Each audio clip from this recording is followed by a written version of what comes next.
So, are you thinking of moving to Carmel, Indiana? And again, yes, it's pronounced Carmel like caramel corn, not Carmel. Again, it's the Midwest. In this video, I'm going to give you some insight into the economic and job opportunity landscape of Carmel, Indiana. If you stick around until the end, I will share with you a best kept secret that you definitely don't want to miss. And we're going to get after it right now.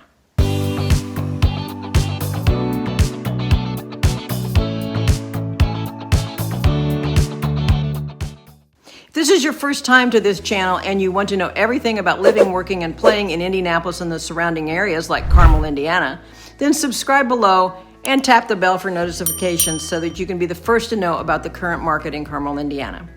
My name is Susan Roberts with Homes by Roberts Realty, brokered by eXp.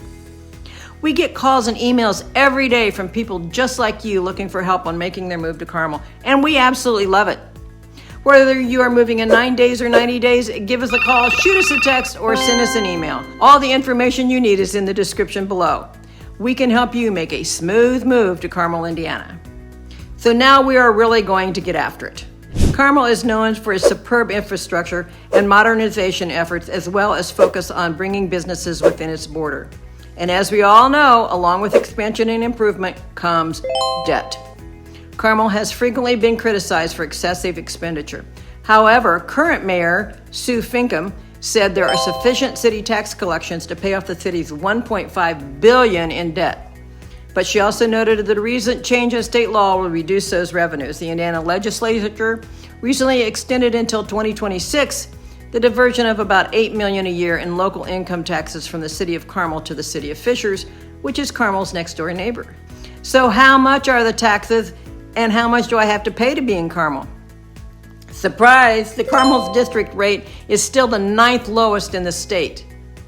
The district rate includes the city's rate along with the school, library, and other non-city tax rates. Let's look at the breakdown where Carmel gets its revenue. Income taxes, 44.91%. Property taxes, 39.7%. And the other, 15.39%. So along with revenue, is expenditure. Fire and emergency medical systems, 27%. Police, 23%. General government, 22%. Streets and other infrastructure, 18%. And I can tell you the streets are always very well maintained. Culture and recreation, 6%. Economic development, 4%.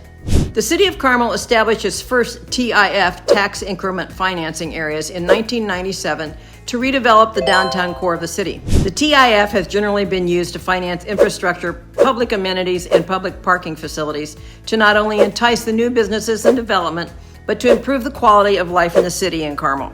TIF has leveraged over $1.68 billion of private development in the city. The general fund is the primary operating fund of the city.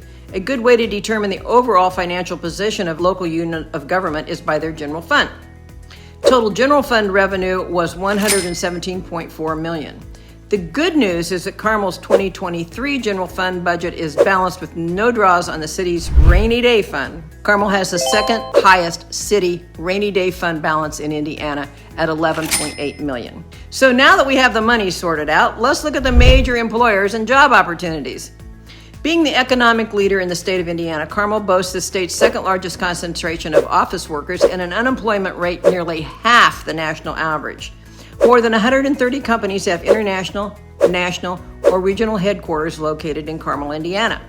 These include Delta Faucet, Monster.com, CNO, MISO Energy, which is a very cool place, Telemon, and NextGear. Several established major employers in the city include Geico with 1,500 employees, Liberty Mutual Insurance with 1,450 employees, RCI, which was Resorts Condominium International, with 1,125 employees, KAR Global, which is an auction service with approximately 1,000 employees, the Capital Group with approximately 975 employees, and NextGear Capital with 694 employees. Allied Solutions has more than 500 employees, Delta Faucet has 400, and Duke Realty with 252. Along US Highway 31, the 5 miles through Carmel is known as the Meridian Corporate Corridor. Numerous modern multi-story office complexes have been built in recent years. The corporate headquarters and offices of major corporations such as Delta Faucet, American Specialty Health, Blue Horseshoe Solutions, which is now part of Accenture, C&O Financial Group, Monster.com, and Liberty Mutual call the corridor home. The newest for expanded business in Carmel include Republic Airways, which purchases land along US 31 corridor to build a new corporate headquarters, and an airline pilot advanced training center. The $750 million Republic Airways headquarters will bring in 1,900 new jobs to Carmel. The 105,000 square foot training facility will be 3 stories tall and visible to travelers on nearby US 31, providing passerbys with a unique view of pilot training simulators through large bay windows that will face the highways. But keep your eyes on the road. If you want to see what's going on, an Eagle's Nest viewing desk will also allow visitors, school students, and other aviation partners a unique view. If you're looking for healthcare facilities, Carmel has you covered. The major hospitals include Ascension St. Vincent's, Franciscan Health, Indiana University North, with specialty hospitals of Indiana Spine, Methodist Sports Medicine, and OrthoIndy rounding out some of the resources. With these major providers, you can receive about any care you might need, and hope you don't. There are also numerous urgent care facilities. When the time comes, there are also 55 plus active communities, living independent communities, continuing care retirement communities, that's where you can age in place and receive care, assisted living, memory care, and over 80 nursing homes. Total health care and social assistance receipts revenues, according to the 2017 census, was over $1.5 billion.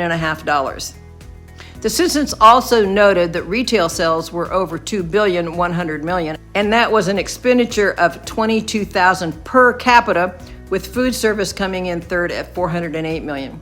So, to summarize, Carmel's economic outlook is bright well into the future.